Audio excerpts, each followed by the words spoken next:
G'day, and welcome to the Ness podcast. I'm your host, Ness Song, and this is a channel for story sharing, connection, and joy. In this container, we are so lucky to explore the learnings, experiences, and wisdoms of each incredible being we are honoured to share time and space with.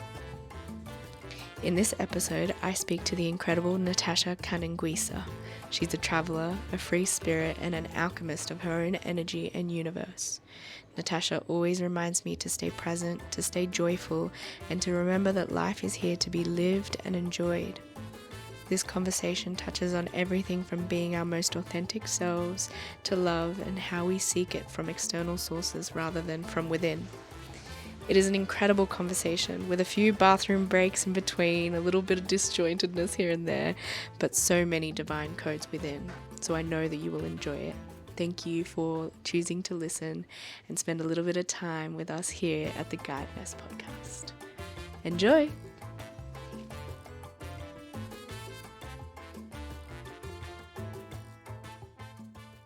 Or is with water? Pure.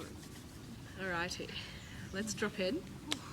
So I'll get you to gently close your eyes and settle into your body. Taking a moment to be aware of everything that surrounds us.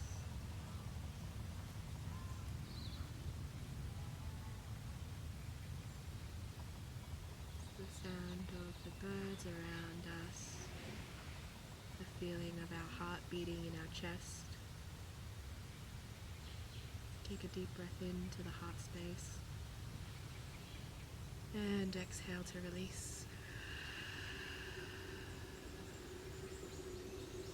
This time we'll take a deep breath into our yoni and up, flow through the heart and out to exhale.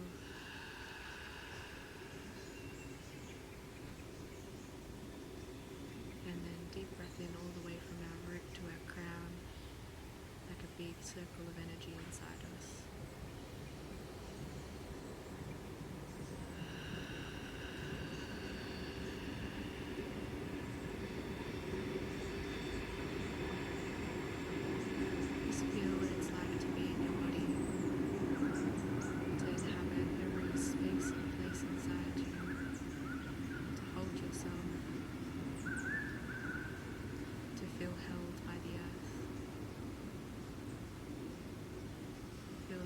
On your skin, the air around us.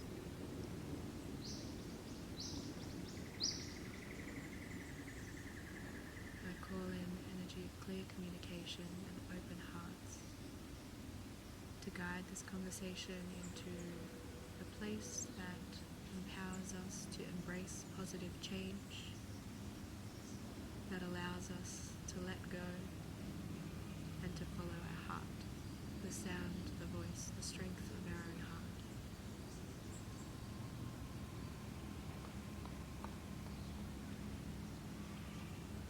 If there is one word that comes to mind for your intention for this space, you can speak it aloud.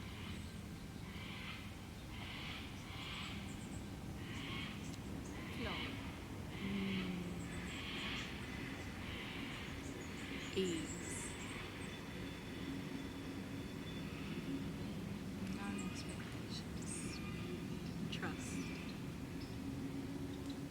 Joy. Fun.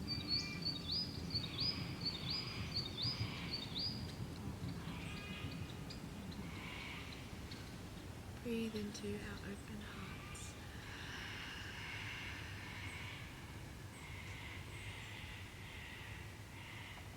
And when you're ready, you can bring yourself back to an open place of eyes open and maybe some gentle movement to your body to wake everything back up again.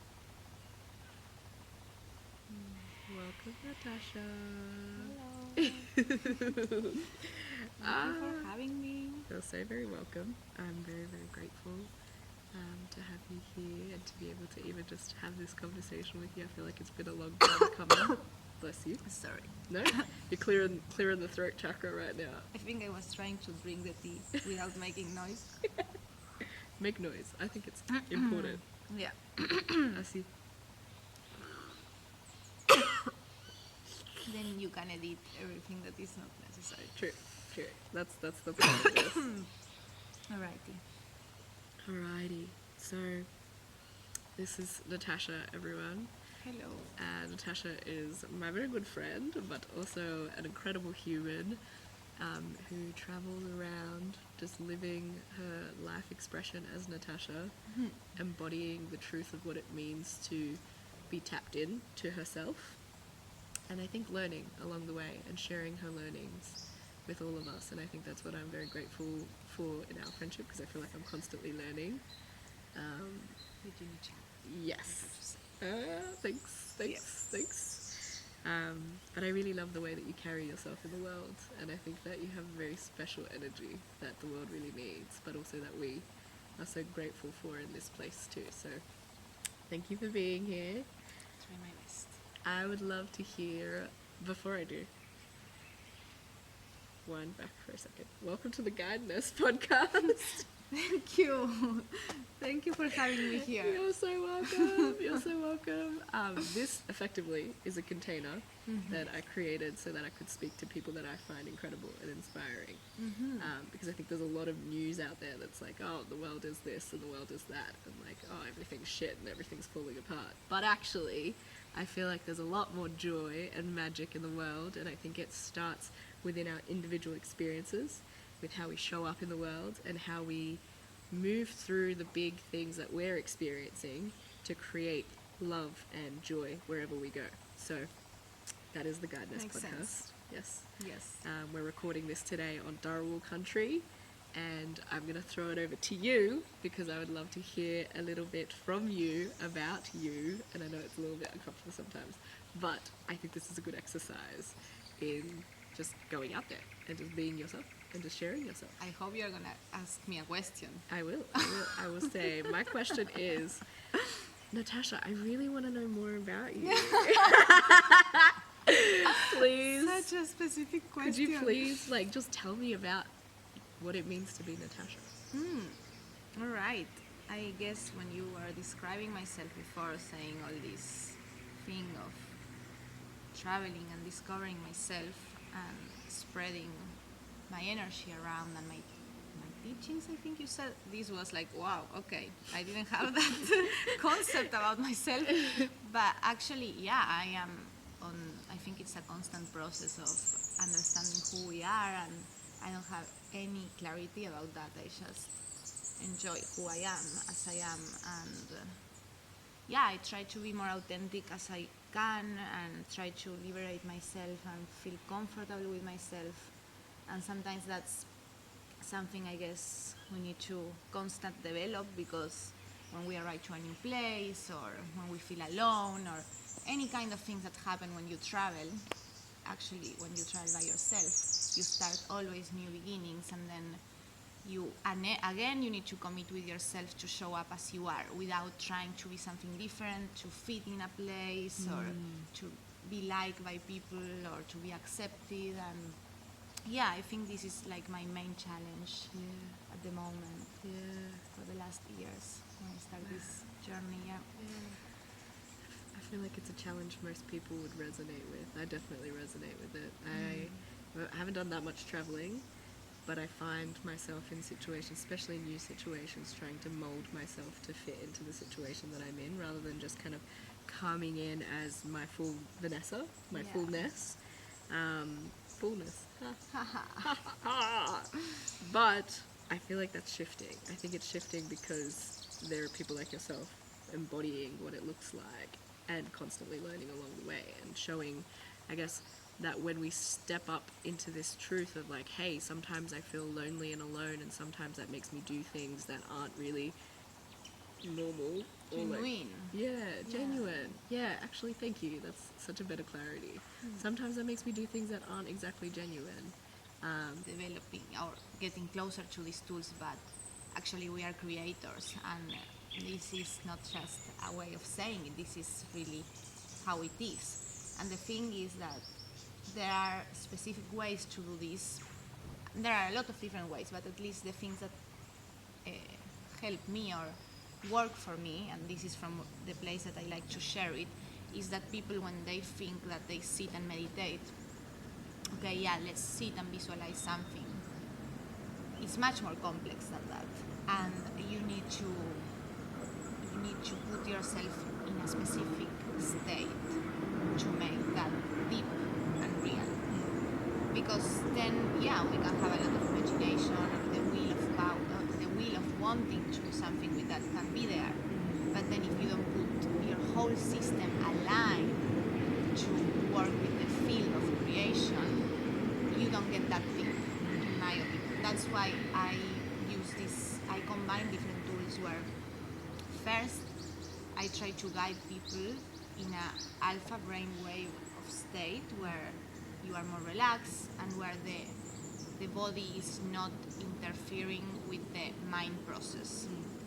And yeah, it's very important to use our heart as well and create coherence between the heart and the mind. And from there, actually, yeah, I think that, so in one point this is important, but from where I want to share all this is because I believe that when people realize that they have this power and they don't need to rely on someone else to tap into their own power, I think that the world can be a better place because we will have less competition, or we will be looking less to the neighbor's garden. And then when you realize that your own garden depends on you and you just can do whatever you want with that because you have that power. The thing is trying to, I would like to help people to recognize this own power and to share the tools that they can use for themselves to tap into this power. Yeah, from a place of, not from the ego maybe. Even if it starts from the ego, because it can be, I want to achieve all these things in my life, or I want to have, and maybe that's the ego speaking.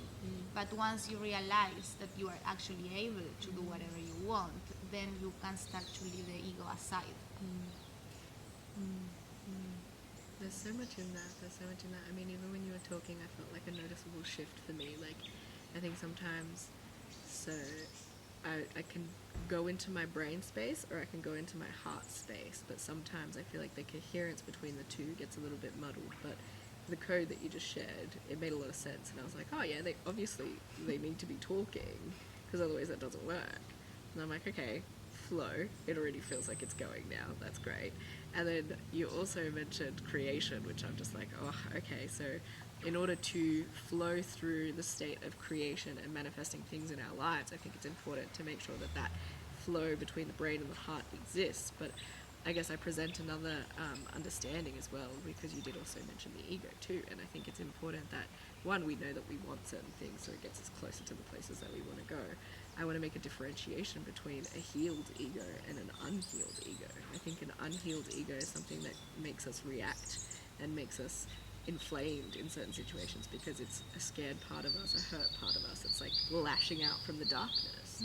But I think that tools like meditation and moving the energies and brain and heart coherence help create pathways that we can share our light so that it can light up the dark parts and then bring it out the gifts that are underneath what the pain created. So for example, like I used to really struggle with perfectionism to the point where I almost didn't do anything.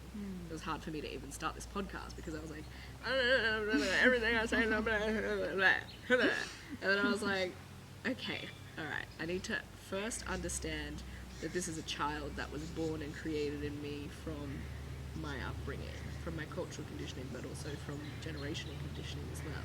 So I can visualize her and I can look at all the times that she tried to do something and it wasn't perfect, and perhaps there was criticism or there was judgment or there was a feeling of not being enough. And instead of shutting that down and being like, oh, yeah, okay, that's not me anymore, I guess it's an important step in it. But I think for me, my process is being aware in the heart space. Now that I have this brain coherence too, it's working a lot easier.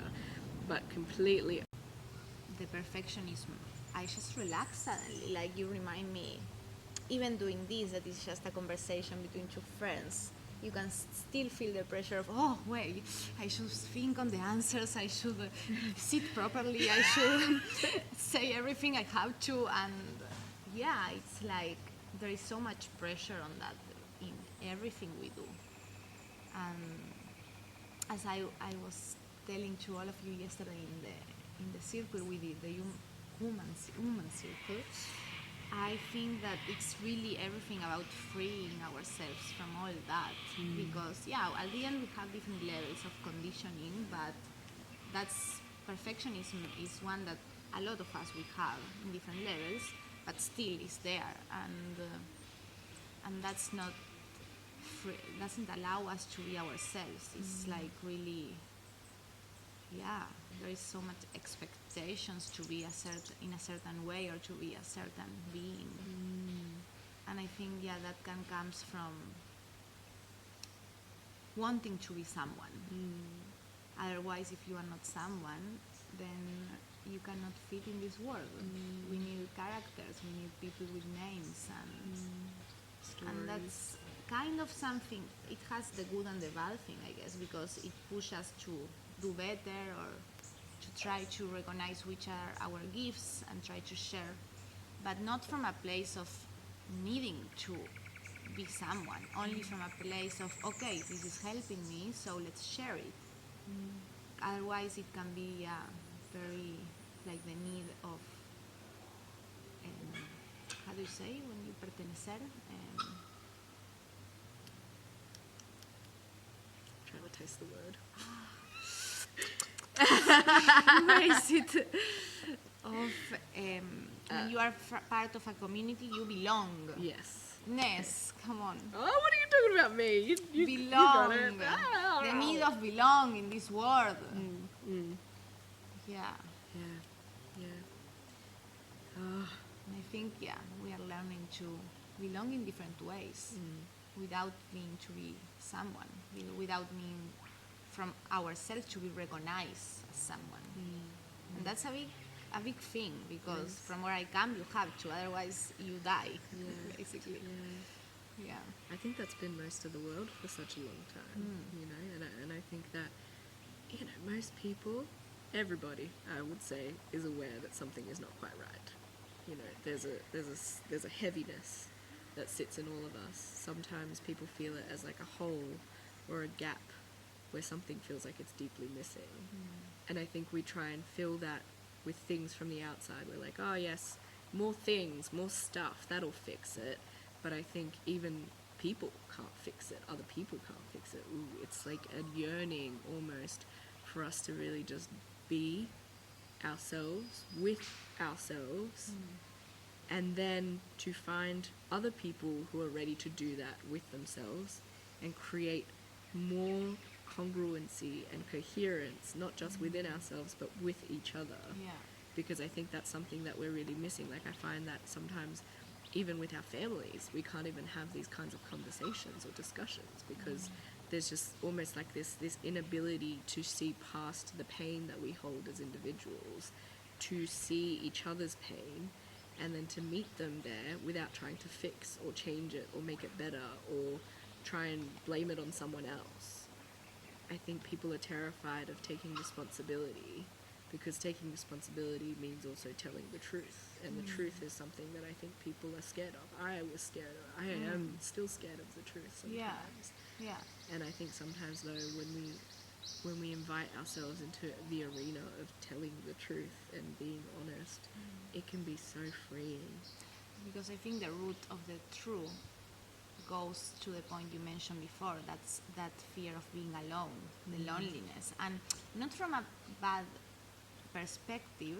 The thing is, it's hard to put light there when we've been for so long being afraid of being alone. And suddenly when we have to sit with that truth and feel comfortable with it, it's like, oh, but I've been escaping all my life from this, so now how I sit with it, like, and it's coming from that place you mentioned, I guess, that only when we really are okay with ourselves, when we are by ourselves, we can start to relate differently with others from a more authentic place. Yeah, you're so correct. You're so correct. It's like a literal place of like, I'm okay to be on my own. It's okay to be alone. And I know I won't be alone forever. Just sometimes I do need to be in order to be okay with me. And how we, I mean, I guess it's coming from the fear of death, because before in a tribe lifestyle, I mean, when people were living in the jungle, if they were alone, basically they were dying, and we still carry all this fear. And I don't know. I think it's very important to be honest on that. Like, I'm not comfortable by myself, and I'm scared of being alone. And so how I can go beyond this fear, and instead of expecting this external. I feel it starts with teaching ourselves that we can be real with ourselves. Because I think part of being alone and being afraid to be alone is that you fear not being able to give or receive warmth, like connection, like the light that you receive when you touch someone's hand. You know, there's like an energy exchange that occurs in that space. And when you're on your own, it's like, okay, well, I'm in my own field. I have to be in my own field. How can I give that connection, that warmth, to this that really needs it? And sometimes people can go entire lifetimes without receiving that from themselves. I went a long time before I realized that it was something I could give myself, because we don't teach people that they can give it to themselves. It's starting to change now. I'm really seeing it a lot in a lot of the circles that I'm involved in. Like, people are opening up to the understanding that without having some sort of trust with yourself, you can't walk through this life and trust other people, because you'll constantly be worried that someone's going to come and hurt you or fuck you up. And you're reflecting all that. Exactly. You always draw to you what state of consciousness you're in. And I think that's something that's hard for some people to hear as well. Because how could this be happening to me? Why is this happening to me? Whereas I think it really disempowers us from the narrative that we could happen to life, and that life is happening for us and we are responsible for it. It's a big responsibility. And that's the power of creation. I mean, because then it's really, you are reflecting all the time what's happening inside. Yeah. It's scary, but it's exciting. I feel like it's exciting when you've reached a place of awareness and you're and then when you stop expecting so much from it. But I think we know when it feels like it doesn't feel right in us. And I guess my question to you is, what do you do in those situations where you realize that something doesn't feel right? How do you adjust? And how do you move through that? I run away. Woo! It's the time to run. Actually, it's hard because sometimes you get it on time, and sometimes you are already like in the middle of the situation, and that's harder because then it's like more than one step backward. It's like a few. But how I realize when I'm not being really myself, I guess when I start to feel uncomfortable in one point. But then it's good to identify if the uncomfort comes because you are forcing yourself to be something else, or because you are pushing yourself to actually be more free as well, because sometimes we limit ourselves as well, and because we are afraid of show up completely, and that can be uncomfortable as well, to put yourself completely. But I think that comes with time, and then once that you really resonate in a place and with the people, and for me the process are slow normally. Like, I need my time to settle down. It's not gonna happen from one day to the other. And at the beginning I was like struggling with that, because it's like, oh, but I need all this time, maybe a few weeks, to really feel comfortable with people and to really feel that I can open myself. And then I was feeling this pressure of, oh no, but I'm gonna lose this time, and then people will not really know me, or they will think that I don't want to participate, or that I'm staying on the side. But at the end, it's really what I need. Otherwise, I will be forcing myself to just, be there completely from the beginning, and it doesn't work for me. So, yes. Yeah, I resonate. Yeah. I think I've been forcing myself a lot lately, but I think part of the reason is because I know that when I'm by myself, I know that a lot of work gets done, but it's scary initially to have to open that door to all of the things that need my attention. And so I'd much rather be in a space where I'm like helping other people through their stuff than working on my own shit, because I'm like, oh yeah, like this is great. I feel great. I feel like I'm really like, doing some work. And I think I've always been someone that, like, ever since I was young, I was like, I wanna help. I wanna serve in some way. And that kind of led me into politics, and then it led me out of politics, and it led me into this space where I realize, and I know in principle, that the only way you can really help the world is by fixing and healing all the stuff inside you that needs to be healed. I recognize that. But there are still moments where I slip into that awareness where I'm like, oh, I'm doing the thing again where I don't want to be alone.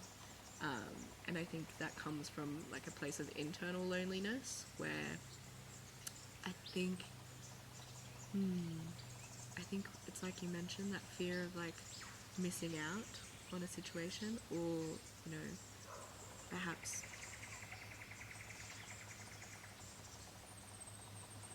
not being recognized in my truth by other people, because sometimes I feel like I need other people to see my truth in order for me to validate my truth. And in some places that's important, like I think in women's circles and like sharing circles, I think that's important.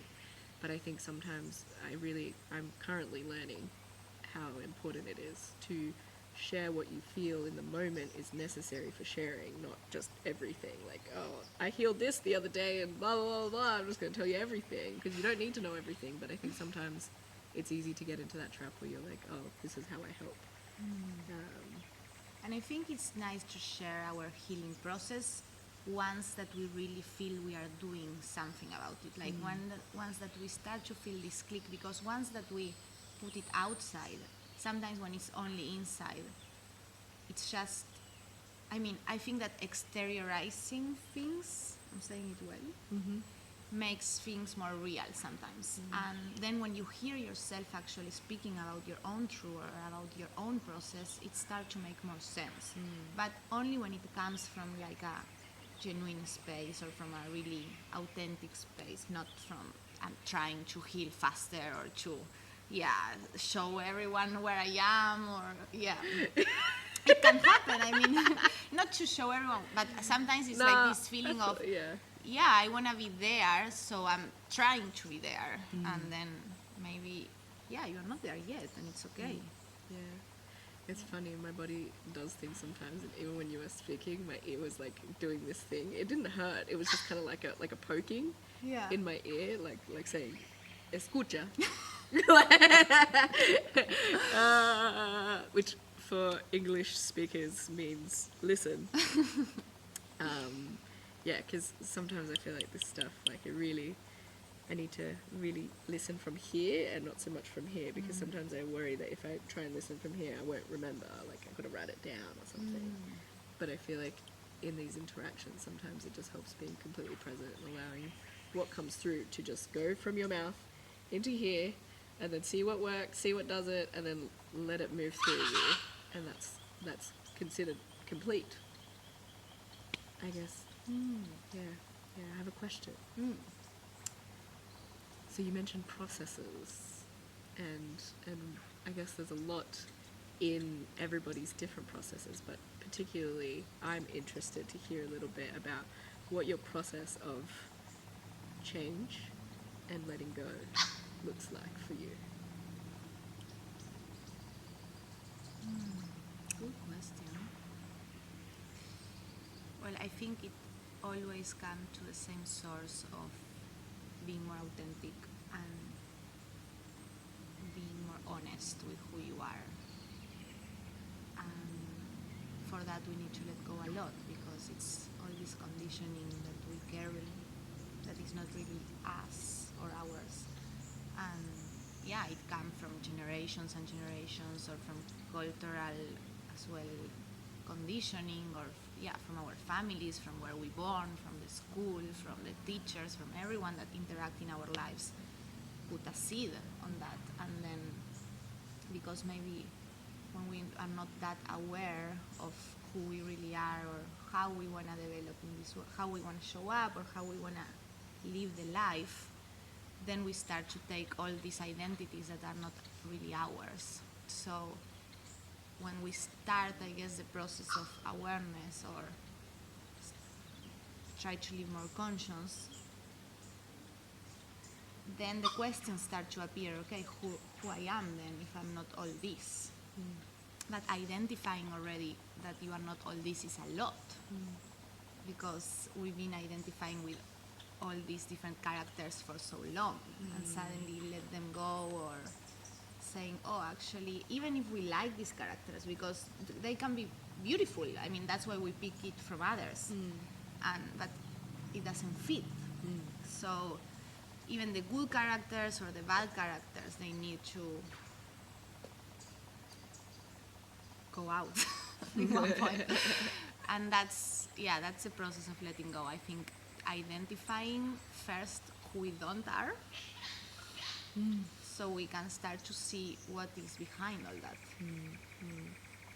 Yeah. There are a lot of different ways of doing that, I guess. I guess it's being very honest with ourselves, with what feels comfortable and not feels comfortable, and then the process of cleaning. I don't know if this was kind of your question or not, but I use a lot of meditation tools for that. Once that I start to feel that this is working, or I feel lighter, I can start to exteriorize that, because I make it more real as well with that. But it's not really necessary. It's just that, we live in community. We like to share. I guess this is part of, helping each other. The exchange. And listening to each other as well. This is the beauty of living in a place like this one. Yeah. It is a blessing. I think it's also a place of learning too, because it's a giant playground where there's infinite possibilities about how you could possibly handle yourself and how you can show up in a space. And I think when you are in that place of trusting that the work that you're doing is working, and that you don't need anybody else to validate that it's working, then it becomes like, oh, okay, I get to share from a place of, if you need assistance, then you can ask me for what my experience is, or something really exciting happened to me and I want to share it. So I think there's two levels there, which I think is important to move through. I think when you're balancing that dichotomy, I'm still learning, but I feel like it's this week has really been like hitting it home for me, because I'm usually sharing everything with everyone, but now I'm just like, okay, ask myself, is it time to share now, or is it time to go inside? And I think usually, because I'm a little bit hesitant to be alone, it's usually I'm like, oh, I'll go share, like, Natasha, and then like I'm like, why am I tired? It's because I'm externalizing my energy and my resources, and they really need to be inside myself right now. So I find that to be an incredibly interesting experience. Kind of friend. Hello. He's so cute. Your microphone is okay there? Because it was hiding. I'm quite loud. Should be okay. Thank you for checking though. I want to ask more about you. You mentioned how you show up in the world and what you want to do. And I don't know. Yes, correct. I want to ask about what you currently do, because I went to your workshop the other day, meditation. I thought it was fucking incredible. I think the work that you do to take people so deeply into themselves is something that, like, I love to meditate, but I think I avoid it. And then I think when I do it, I don't think I go that deep. So I think when you were in that space and guiding and facilitating the space, that's probably the deepest in meditation that I've ever gone without properly falling asleep. And so I think that is incredibly valuable, but I know that it's part of a broader puzzle of what it is that you're here to create and move through. So I'd love to hear more about the puzzle, and what that looks like for you moving forward into this next chapter of your journey. Yeah, I think meditation is actually the key for a lot. And with this means, I mean, meditation is, there are a lot of different tools related with that, but in my own journey, what I discover is that it helps a lot to tap into our own power when we realize that we have actually the power to create. Manifesting, attracting, whatever you want to call it, there are different ways of.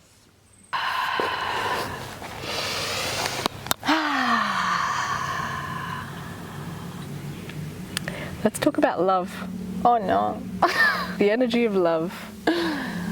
What does it mean to you? How are you moving through it?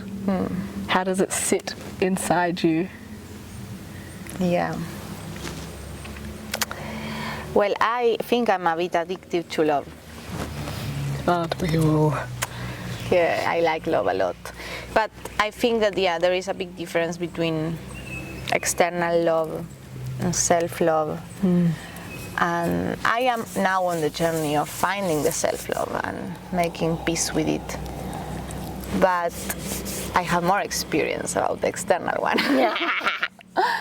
I think it's something beautiful when you find people where you can really be yourself and open yourself and connect with a lot of intimacy. And yeah, even sometimes when there is all this love between two or three or whoever, there is still something that sometimes, even when there is a lot of love, not just romantic love, any kind of love, friendships or family love or whatever it comes, there is still something that wants to be loved.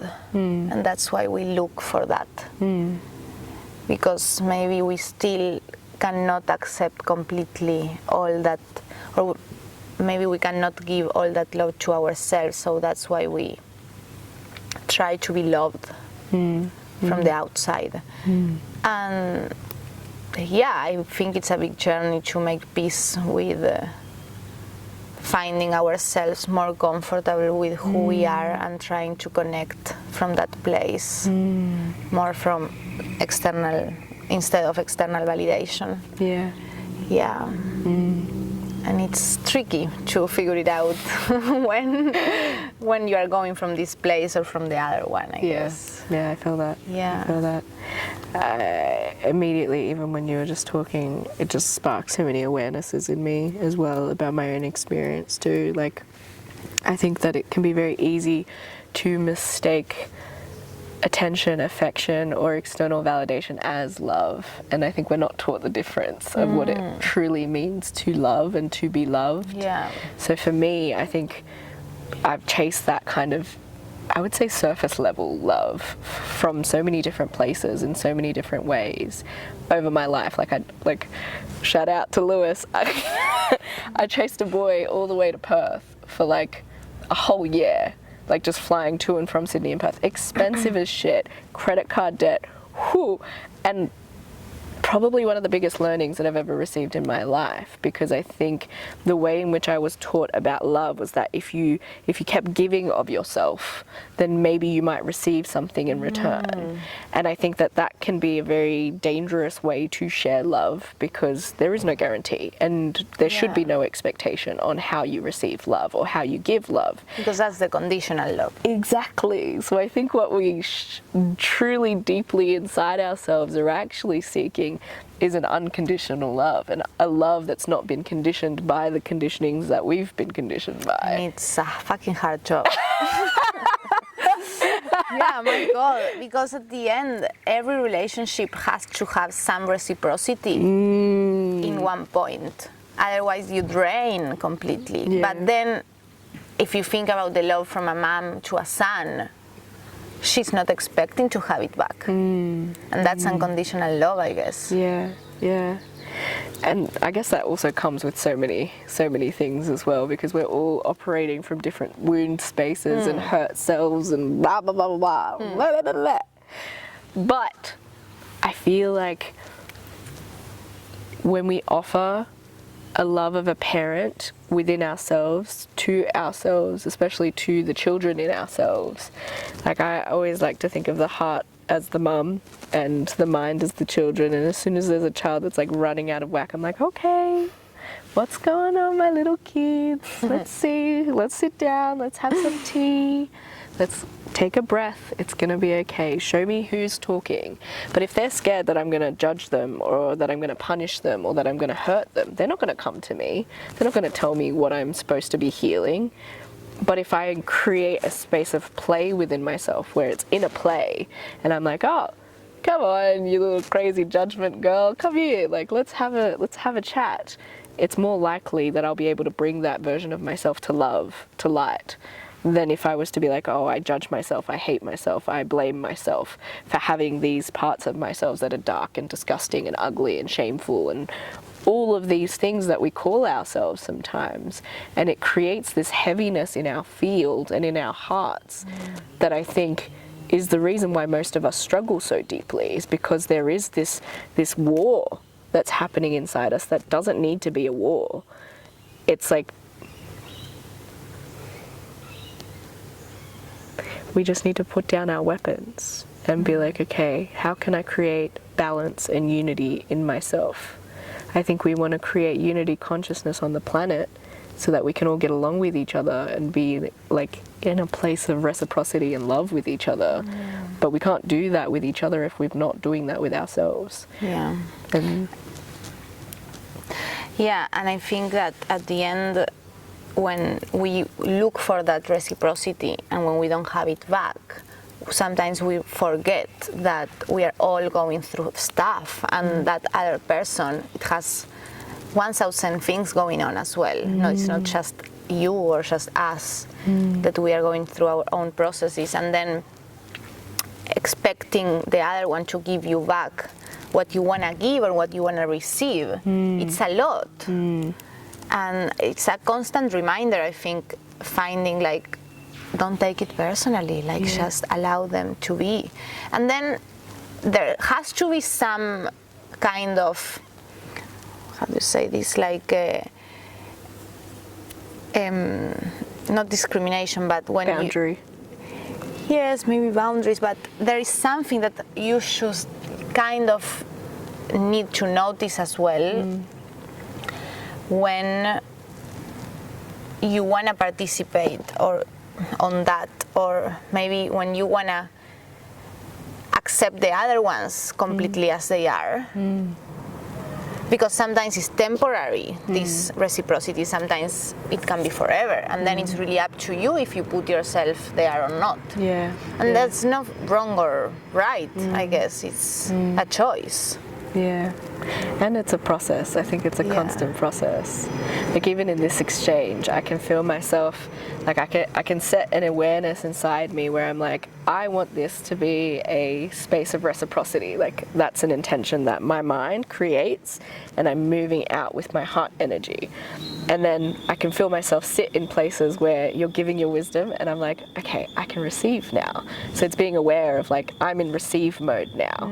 And then when I want to give, I'm going to say, okay, now I want to move into give mode now. And just making sure that I'm aware where I'm sitting at different points in time, and ensuring that I'm mindful of your energies and my energies, so that when we come together, it creates this balance of love and reciprocity that you don't really have to think about, because it's just moving as it needs to. It's true. And I feel like people around us are our greatest teachers. You know, whenever I struggle with anyone, if I have any feelings or tension about them, I look at them and I'm like, okay, I used to be like, oh, this person's so annoying, and this person's so judgmental, and like, I don't like them, but blah, blah, blah, blah, blah. Like, it was just very easy to be in that headspace. And now I feel like I sit in a different awareness where like I see someone and I'm like, all right, you are creating tension in me. I need to go inside and open up that tension. What part of me is speaking to this situation? So like, for example, someone who's like very, very much inconsiderate, for example. Like, as someone who's been taught my whole life to be over considerate, I'm now looking at the child who's been minimized and made to feel like they need to be considerate and aware of everybody else in the situation except for themselves. Then I know that I need to give love to that situation. I need to heal that situation so that I can look at that person with the eyes of awareness and say, it's not about you at all. You may have your own things to heal. That's not my responsibility unless you ask me for help. What is my responsibility is my children and the ones that need my attention and my awareness. Yeah. That's how I heal. And I feel like I can't do that without other people around me who trigger me. Yeah. Because I love it when people trigger me now. I used to hate it. I used to be like, I'm surrounded by people and like none of them makes sense. And now I'm like, all right. And if we believe that there is something higher going on, that people appear for a reason. It's not gonna be just as a mistake, right? It's, Yep. Yeah. Yep. Yeah. Absolutely correct on that one. Yeah. Yeah.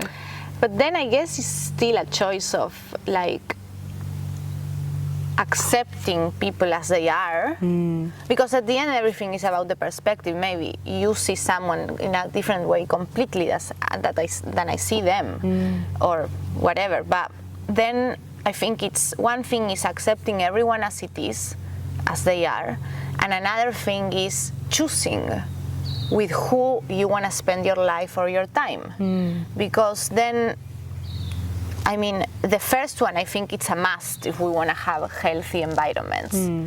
But then the second one is this part of discernment that we need to cultivate relationships that we look to expand. Otherwise, you would be, I mean, your energy will be spreading all around. And you couldn't be focused on like cultivating specific ones, I guess. No? Correct. We don't have to like everyone. This is what I try to say. You're not going to be everyone's cup of tea. No. But we get to be each other's cup of tea. And I love that. I love that. I feel like there's like this hidden cheekiness that lives in your existence. I feel like you bring it out in me as well, but like every time you just walk into a room, I'm like, it's playtime.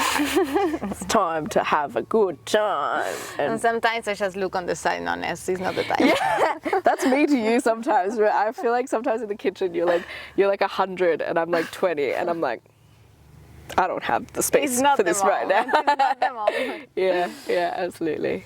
Yeah. I feel like I want to ask one more question. Why do you feel like we were brought into each other's awareness, into each other's fields? Why did we meet? To play. Yeah, for sure. I agree. And so what are the lessons that we Whatever need to take from each other? Wherever you take it, wherever you want. Okay, let me sit with the question.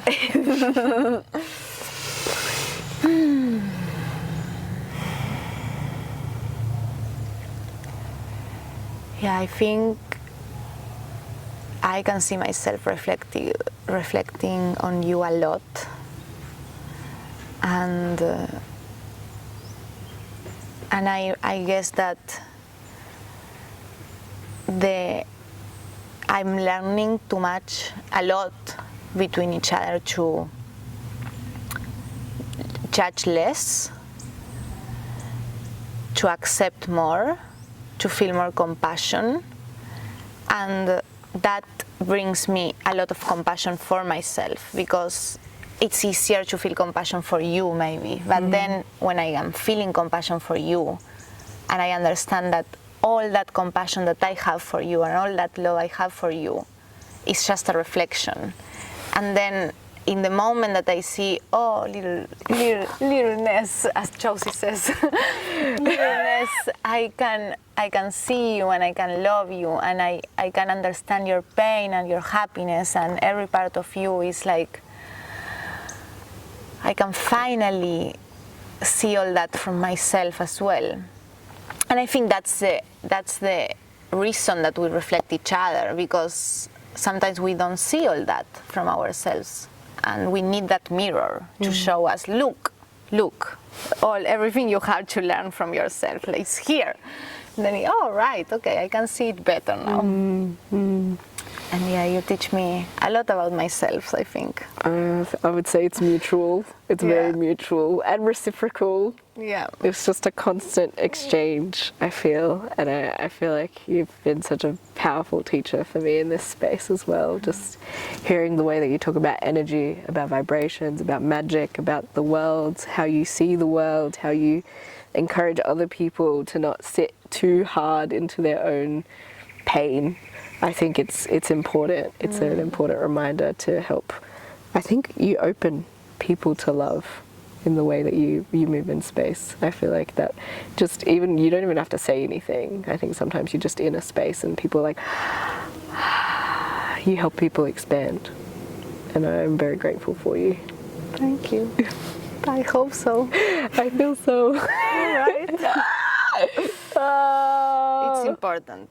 It is important. To help each other with that. It is. I think we're doing exactly what we're meant to be doing. Yes. Yes. Here we are.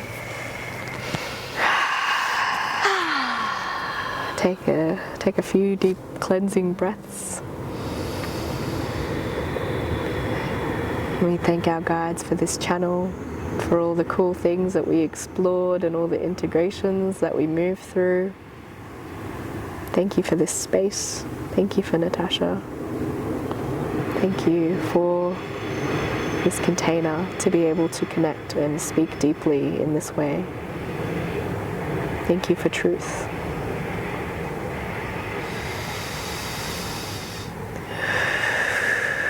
We gratefully close this space in this container, and we set an intention to carry this love and this joy through the rest of our day, and we send it to each person that listens to this podcast through all time and space. Thank you, thank you, thank you. Namaste. Namaste. Namaste. Oh, I feel like that concludes the formalities. We can just play until we feel called to stop or until it Give stops. hug. Yes. Yes.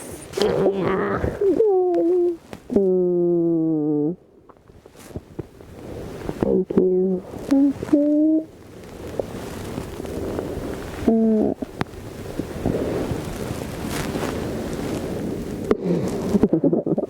Thanks for climbing a tree with me today. Thanks for climbing a tree with me today. It was a good tree. I love that we didn't even intentionally do it, but we set up next to the tree that we climbed. True. How is your wounds? It's not too I think bad. it's like here. Oh, amor, I haven't seen that in the moment. Yeah, it's not too bad. I thought my nipple got hurt, but my nipple's fine.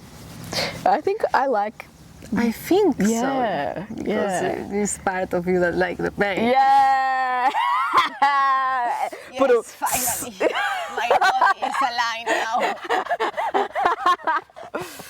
We stop the pain. I agree, but we don't stop it completely. We just appreciate it for what it is and accept it. I feel like it's when trees hurt me that I don't really mind that much, because it's like I'm in nature. You're supposed to get scratched up once in a while. Yeah, but you can be more mindful as well. Yeah, try to avoid that. I don't know. I felt like I did my best to not slide down the tree, but then the only solution was to slide down the tree. I felt, or like you know the firefighter poles. You know the firefighters, the bomberos. Ah, yes. You know how they go down the firefighters. Oh, firefighters. I didn't know. You go down the pole. Yes. So it was me with the tree, like whoop. Well, this has some sparks in between, I guess. Correct. And I also feel like it wasn't too dangerous. It was fine. No, it was not dangerous. Yes. Completely safe. Completely, 100% safe. I am too. I have my breakfast that I didn't eat that I need to put more milk in, because look, it's like rock hard now. That goes inside me. because it helps me poo. Yeah, I see. So now it's like hard. Hard poo. Yeah, you need some liquid there. I do. I think I'm gonna do a smoothie then. That's a good idea. Very fast. Yeah. What are you doing at 12? I have to do the second count on the